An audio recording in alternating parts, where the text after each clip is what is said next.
Hello, everybody.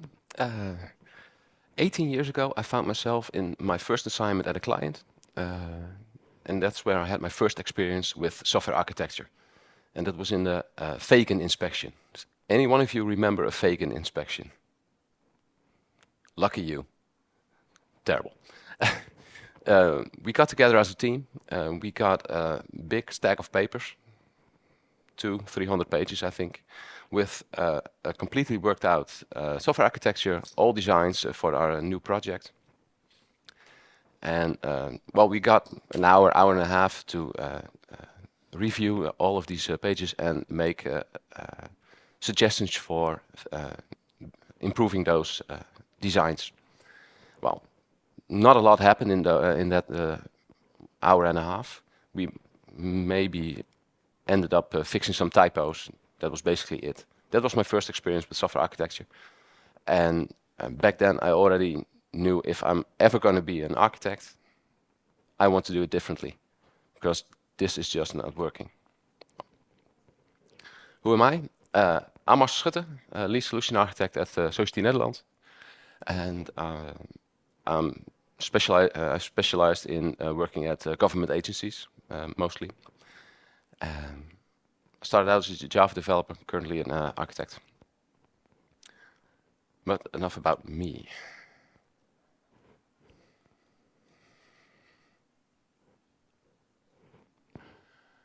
Let's have a look at how architects used to do their work.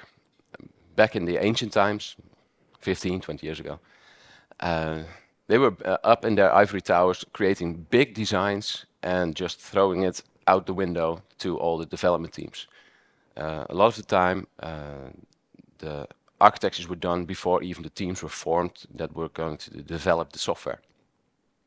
So they were very detached from the everyday development process. There was not a lot of time for interaction with the team, for their concerns, for their worries, for their ideas, for their suggestions. You just had the architecture and the team would eventually build it.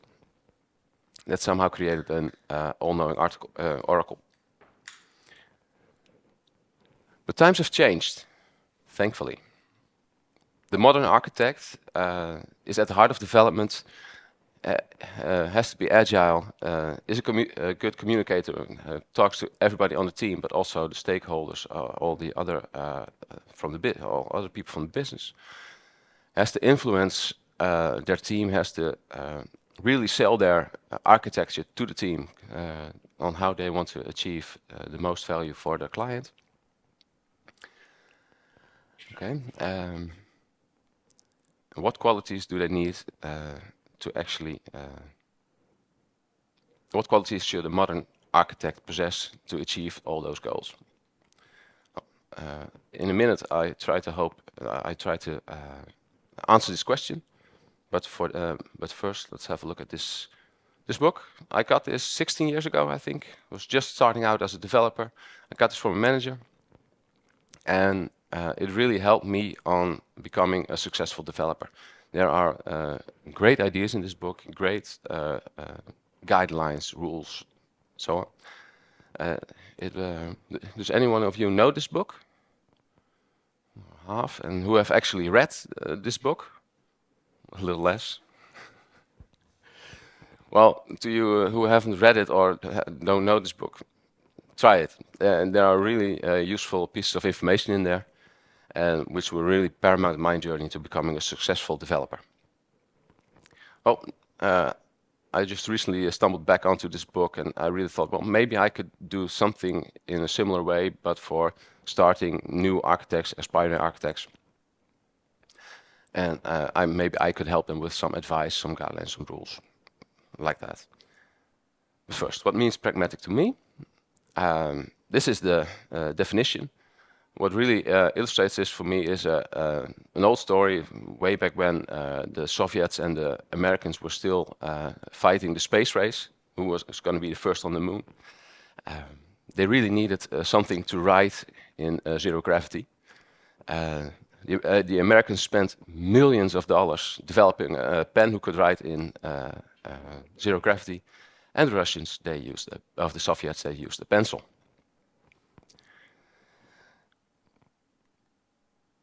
But first, let's move over to software architecture. Software architects, they have to be agile. At first, we started out with this really big design up front. I told you before, big design, throw it out the window and just see what the development team creates. Well, in the last couple of years, this changed. We went from the big design up front to just-in-time architecture. Just on regular intervals, we got the architecture. It wasn't quite perfect, because at some points in your timeline you need more effort on architecture, and at some points you need less effort. So we got to this, which is actually just in time, but also just enough.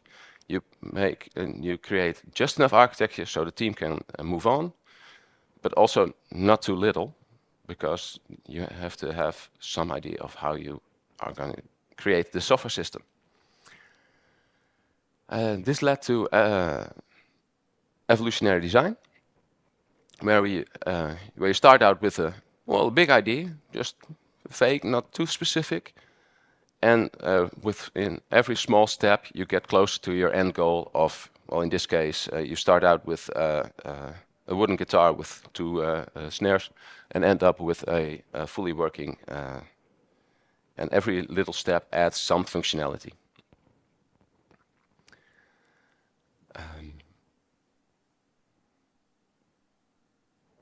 All right, that's about how you create your idea, but how are you going to sell your idea to your team, to the business, to your other stakeholders? You need to be a storyteller. Communication is key in this case. You have to, as I said, you have to speak to all on all levels. You have to talk to the business, product owners, but also your own team members, your own developers, testers, on how they will be able to test that your architecture is working. I myself am a big fan of using pictures when I'm explaining my architectures. You can use a whole lot of different frameworks and models for this, but I'm a very big fan of the C4 model. It's great. It's a great way of communicating your architecture. Because of all the abstraction layers, you can really you are able to tailor your design to your audience. You can go high level for business, on a little lower level for product owners and other stakeholders, and really low level for all the developers. Really get really into the details. And because of this C4 model, it has a pretty high information density. There's a lot of information in there. And you can also not only create the diagrams in a Visio kind of tool, but you can also generate it as code, which makes it reusable, and you can put it in your version control. You can put it in your pipelines. Simon Brown actually had a really nice talk about this yesterday. If you haven't been to that session, please look at it on YouTube once it's available. It's a really nice talk.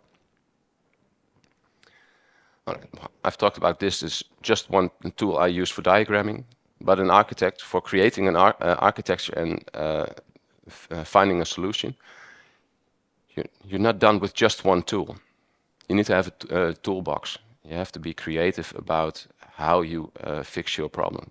You can't just fit one solution onto every problem you face. Just like the saying goes, if all you've got is a hammer, every problem looks like a nail. No, you have to make sure you find a solution to your problem, and not that you're going to look for problems that fit your solution. That's just not how it works. Just make sure you take your time and use and take all possibilities into account, and make sure you use your toolbox. Now, after all of this, mistakes will still be made. So making mistakes is not the quality I want to talk about. It's actually how you deal with mistakes. When you make a mistake, it's not the end of the world. It's fine. It's just saying, taking responsibility, and just tell people, yeah, I made a mistake. sorry about that, I'm gonna fix it.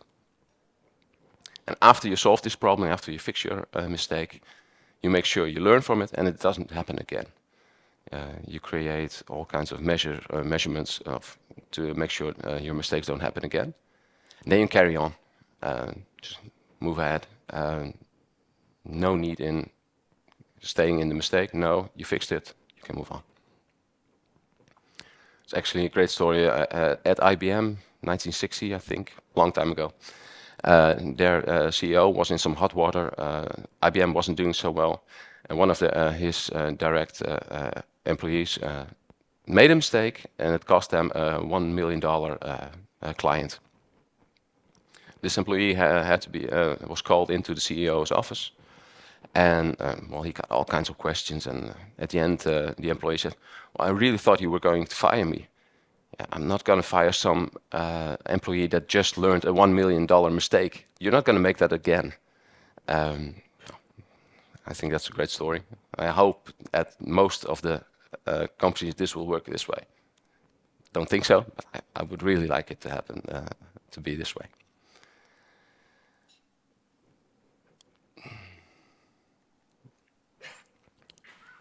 We'll have to talk about assumptions. And assumptions are, in this case, assumptions can help, but can also bite you in the long run.